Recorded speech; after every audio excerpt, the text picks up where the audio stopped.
Every team, every topic, everywhere. This is Believe.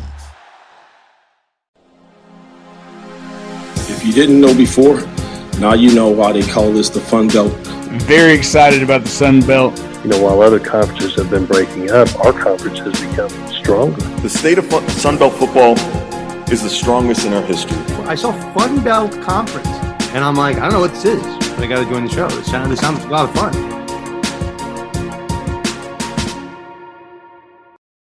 Fun Belt Podcast back again. Dusty Thibodeaux Warhawk Report, Jerremy Harper of HowlRaiser.com, Shane Mettlen of the Daily News Record, and also joining us, Erik Evenson of the Independence Bowl. Guys, welcome in as we have another guest counting down the days until bowl games. I got to throw it to you first, though, Erik.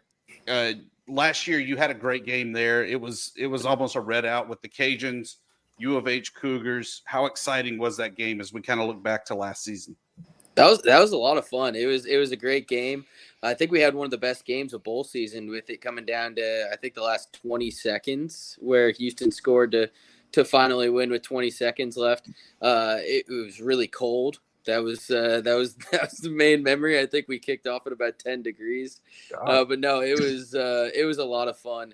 It was great having the Raging Cajuns up in Shreveport for the first time. They're actually the only FBS team from the state that had never been to the Independence Bowl, so it was good to get them up there for the first time.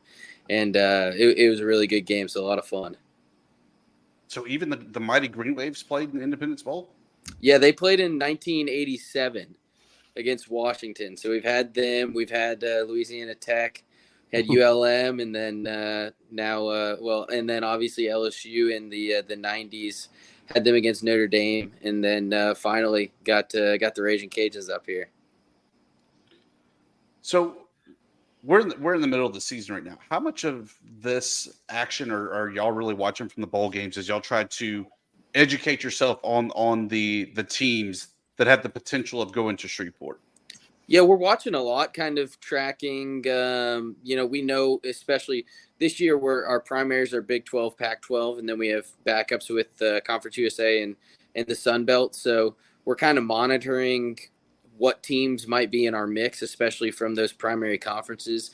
Also monitoring kind of because it all depends on how many teams those conferences have, and the number also depends on how many teams from each of the Power 5 conferences go to the playoff for the New Year's Six. So we're kind of trying to keep a little bit of track of where teams might be going and how many teams might be bowl eligible, but also how many might be going into those New Year's Six and playoff games. So we're kind of trying to do math a little bit, and we start meeting. We have a selection committee that'll start meeting kind of the end of October and early November, and then we'll start sending scouts and people from the selection committee to games in kind of early to mid-November. So we're monitoring and just trying to kind of do math right now of who might be in our mix, or where if we're going to need to maybe go to a backup conference. So it's all kind of just a mathematics game right now.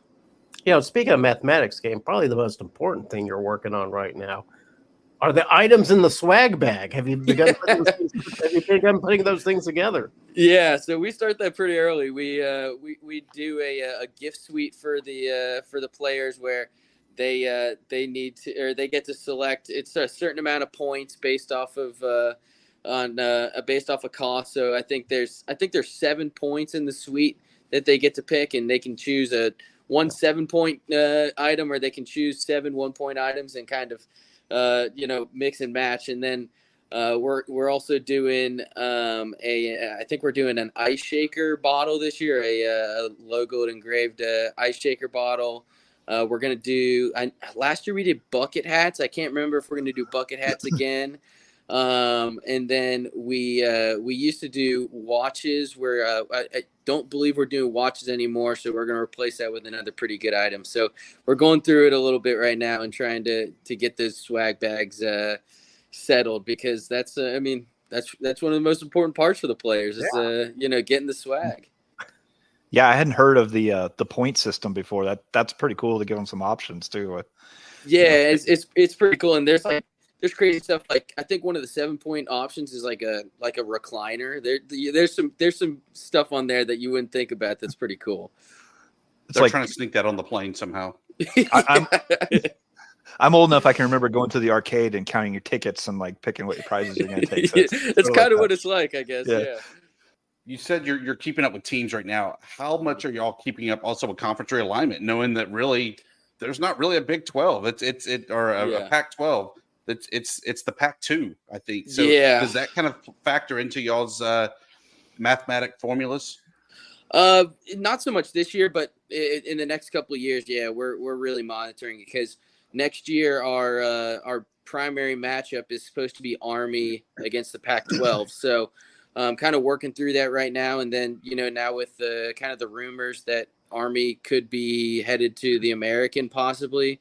Obviously monitoring that situation. So there's just so much going on right now. It's kind of a wait and see game of what's really going to happen, and kind of get some directive from the NCAA as well in terms of, can we get new primary partners? Usually there's 6-year cycles that you're not, can't really get any new, can't change your primary partners. So all bowls are kind of waiting around for a little bit of directive and kind of trying to figure out what's going to happen with all the conferences, because, just as soon as you think conference realignment's done, something else happens. So kind of just monitoring all that and kind of waiting around for some directions. Yeah, maybe you can't talk about this at this point, but along those lines, Keith Gill has not shied away from saying he wants more primary alignments for the Sun Belt. Do those discussions already begin as like the future of the Pac-12 is in doubt? Yeah, so we've talked with all of our partners just in terms of, hey, we want to be open to really anything, just because you never know what's going to happen with the conference realignment, and really just anything in college football right now. I know the next primary cycle starts, or the next cycle of it starts in 26. So I know we've kind of had conversations, or just kind of surface conversations with all our conference partners, or really every conference out there, of hey, we like to be in the discussion, like to talk when the time comes. So it's kind of just been keeping up with those relationships, and that's really helped us the last few years. We always had that relationship with Keith Gill and with the Sun Belt, even going back before Keith Gill got there. And that helped us get that backup agreement last year, which, helped get Louisiana in the game. So we've always kind of kept up those relationships with all conferences throughout college football, even the ones that we're not tied in with at the moment. And it's kind of helped really well the last couple of years. Same thing with the Big 12. We had a Big 12 tie-in for a long time, and that went away. And then we had a primary with BYU. And once they entered the Big 12, we were able to, talk to those people that we knew, those people we had relationships with, and curtail that into a Big 12 tie-in for this year and for 2025. So kind of doing that with all conferences. So obviously conference affiliation is how you get to go to Shreveport or really any bowl game. Throwing that out the window, because we know every year it happens. How does my team, insert team here, get to Shreveport? What are you looking for? How do we get on the radar of the Independence Bowl? Yeah, so it's really not really too much rocket science. Is when we're looking at teams in our conferences, basically we're looking at two things. We kind of want a mix of a team that is close enough that they can travel, and we know we have our limitations in Shreveport of flights into here and trying to get people in here in bulk. So we love getting teams that there's an option to drive here. So you're kind of weighing that, but then you're also weighing eyeballs on the TV. You want a team that is going to attract a national audience. That's important for our sponsors, especially our title sponsor, to get those views and get that notoriety throughout the nation. So it's really a balance of trying to find a good matchup that don't want a matchup that's going to create not a great TV product. So you want a great matchup, but you also want teams that can both fill the stadium, but also get you eyes on the TV as well. Does a star player for a certain team kind of also put them over the top if maybe even collectively as a team they're not as good as they should be or that they have been maybe in the past few years? Yeah, we star players, the coaches that have have notoriety, have been around. All those are factors. Fan base. A lot of it is we when we go to these scouting trips, we also talk to the alumni directors, see where they have pockets of alumni, in the area or close enough to get here. So all of those kind of factors come into play. We look forward to making another trip to Shreveport. Hopefully there's another Sunbelt team there. Yeah. Good for us to have that regional coverage. Bad for you because that means all hell broke loose in the landscape of college football to wind up getting a backup Sunbelt Conference team in. No, that Sunbelt. When we went down to New Orleans and talked to Keith Gill and Travis Lewin last year, and we all agreed that backup especially just made sense with all parties because it's in our footprint that the Sunbelt teams are in our footprint. We're in their footprint, and it just kind of made too much sense not to happen. So we're excited to be tied in, even just as a backup with Sunbelt, and those people have been great to us. I enjoyed going down to Sunbelt Media Days this last year, so we're excited to be partner with them, and hope to be continue to be partner with them as well. See, Shane, everybody's in New Orleans. We got to get you there. I know. Thanks a lot there, Eric. Looking forward to catching up with you soon. All right. Thanks, guys. I appreciate having me on. Thank you. So we heard from the Independence Bowl, a place with a backup tie-in to the Sunbelt Conference, a team that definitely fits the profile and would love to make their first ever bowl game. Texas State, one of the hottest teams in the Sunbelt. First-year head coach GJ Kinne joins us. Coach, I know when we talked in New Orleans, you kind of had that twinkle in your eye, like, all right, we're going to right the ship. But did you think that we'd be talking about Texas State being one win away from bowl eligibility at this point in the season? Yeah, for sure. I think that was one of the goals we had, before the season, and I'm in it, and I'm always going to try to be as honest as possible, and I think we had a really good team going into the season. I didn't know exactly at what point in time it would happen. Obviously, I'd like for it to already happen, but it didn't. So we got to keep working.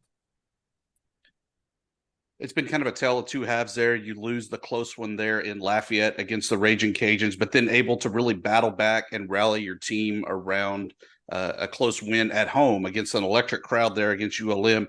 How did you kind of get your team to rebound from that close loss and then keep them grounded as they battled through that close battle against ULM?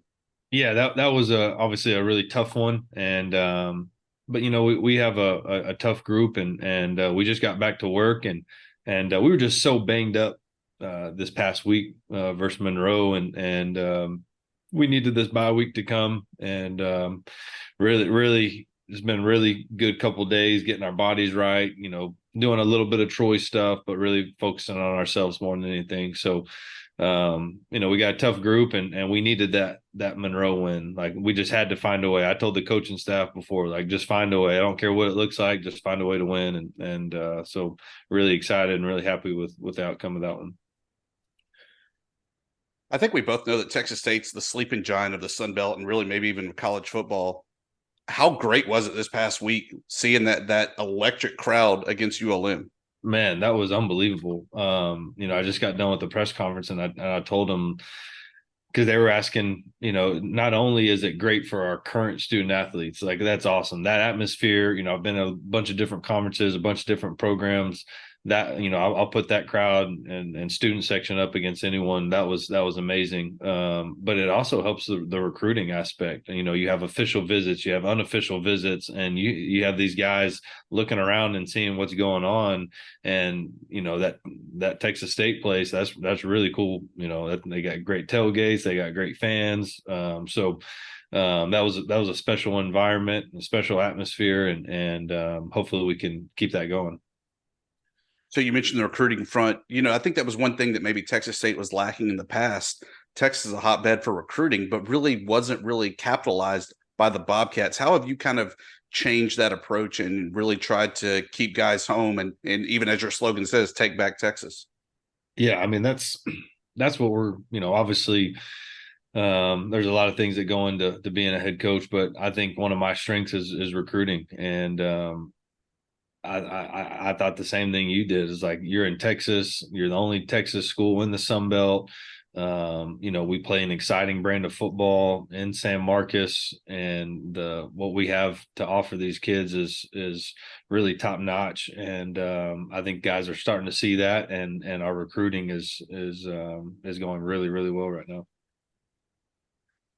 A guy that you got in the offseason, though, TJ Finley, I was standing on the sidelines, and there's no doubt why the receivers have drops, because he's humming the ball in there. Talk about how special of a quarterback he is, though, and really what he brings to the table there for the Bobcats. Yeah, I mean, he's obviously physically, 6'7", 6'8", 260 pounds, and can really spin it. He's got great accuracy. He's a student of the game. But there's still, he's still a relatively young quarterback. So there's still things that he's continuing to work on and continuing to get better at each week. And so really happy with where he's at. But I think, he'd tell you the same thing. Like, there's a lot of work to be done. But the good thing is he's not afraid of it. At 6'7", is TJ hitting you up trying to get him over to the hardwood? No, he is a really good basketball player. I know that about him, but I'm probably just a little bit too physical for him. I'm bumping down there in the post. He has the length on me, but he couldn't hang with me.